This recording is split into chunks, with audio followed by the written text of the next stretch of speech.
All right, here's Beck, and I've been watching your show. It pains me to do it, but I've been watching your show this week. And you're spending a lot of time correcting misinformation brought about by your critics, and I'm wondering why bother? Because I think it's important to set the record straight, not for them, because they're going to continue to smear. But I think if we continue to show the American people, this is what I said, right? This is what the administration said, and not about the facts, but about me, and then here's what's happened in the last few months that proves me correct. All right. Is it all about, though, putting the Obama administration down, or are you trying to get the left wing, the entire left wing? Because they're pretty much the people that come after you. Well, yeah. Don't count the Republicans out either. Lindsey Graham doesn't like me too much. The progressive movement is really what I'm targeting. It's okay. So you're targeting anti-constitution. The Media Matters people, these people. Okay. The progressive movement. Now, I did that. I don't know whether you know this, before you came to Fox, I did that for a number of years. And, you know, I stopped doing it because we became so successful, and you're in that category as well, unless it's really an egregious thing. Yeah. Okay? I just ignore they're bugs to me. Oh, no. I'm not doing it for that. I'm not doing it. I could care less about what they say. Couldn't care less. Yes, thank you. Couldn't care less. Couldn't care less. Here is the... this is what it's going to be like on the road with you, isn't it? It's going to be worse, Beck. You make one mistake, just a nightmare. I'm going to tear your throat out. So I couldn't care less about them. Right. The reason why I did it this week is to, A, show that is just to distract you from what the real fact is. Okay, and B, so you can reinforce the facts. To show the pattern.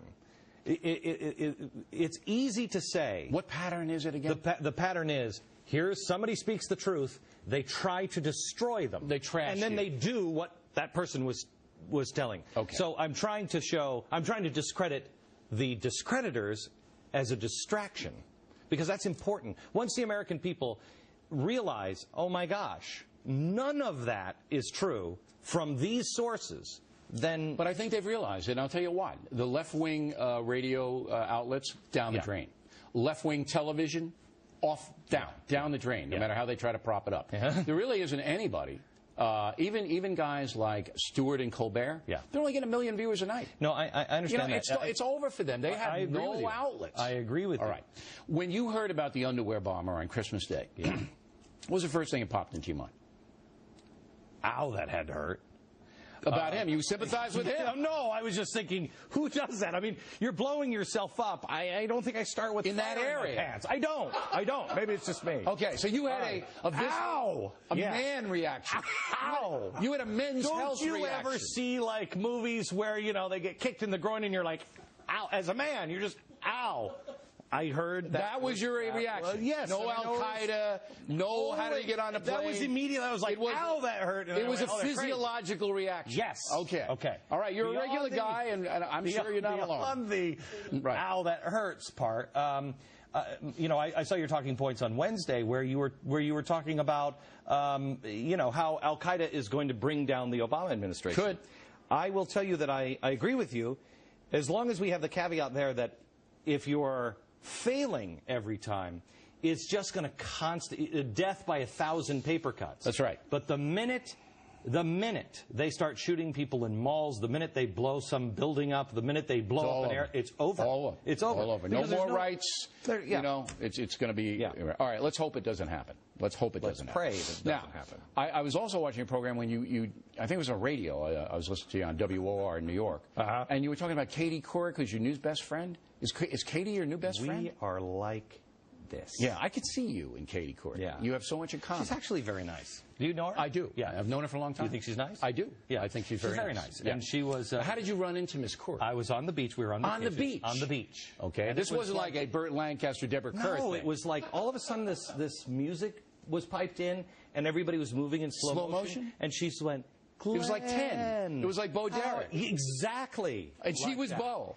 And she was running towards you on the beach. I saw me as Bo. I said, which is you really the movie's called. You really were out in the sun a long time, weren't you? I was listening. Wow. So I didn't recognize her because I don't usually. You didn't recognize Katie Couric. I don't usually think of Katie Couric in a swimsuit, you know, and so you didn't recognize her. No, I didn't. So what did you say? Get lost, I'm lady? Like, what are you? No. So you know, I said, hey, Katie, how are you? We talked, but then she was actually staying in a house right next to us, and she had this big New Year's Eve party. There were like 50 people over at her house. Yeah.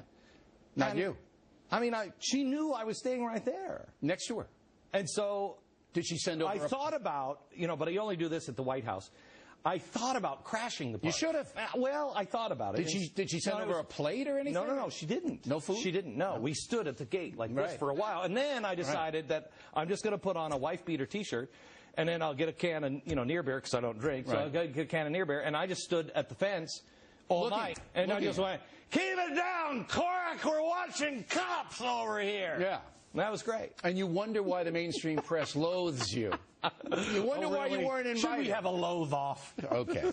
Finally, you have a big announcement. A Bold Fresh tour is at the end of January. Going to Tampa. We're going to Charleston, South Carolina. We're going to Norfolk, Virginia. It's sold out everywhere. Right. Now, Norfolk, Virginia, do you believe you could have your part down by then? Yes, I'm going to try. All right, so what's the announcement? It's going to be carried in movie theaters. Really? I think 500. He deserves an Emmy. Really? Yes. I'm telling him this for the first time. 500 movie theaters or 400 movie theaters all across the country.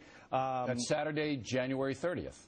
What a memory. I just said that only once. I'm a professional. That is incredible. Yeah. So, in the smaller venues that we can't get to around the country, they're going to have movie theaters that show us live. We'll be in Norfolk, Virginia. We're going to do all what we do, which is frightening. But we're going to send Katie Couric free tickets to one of the theaters to see us. Really? Yeah. She's going to love that. She'll be the one in Chelsea, New York, just all by herself. These guys are big great. Popcorn, Love these guys. Glenn Beck, everybody. Happy New Year. All right, once again, if you want information about the movie theater deal, you can go to boldfreshtour.com.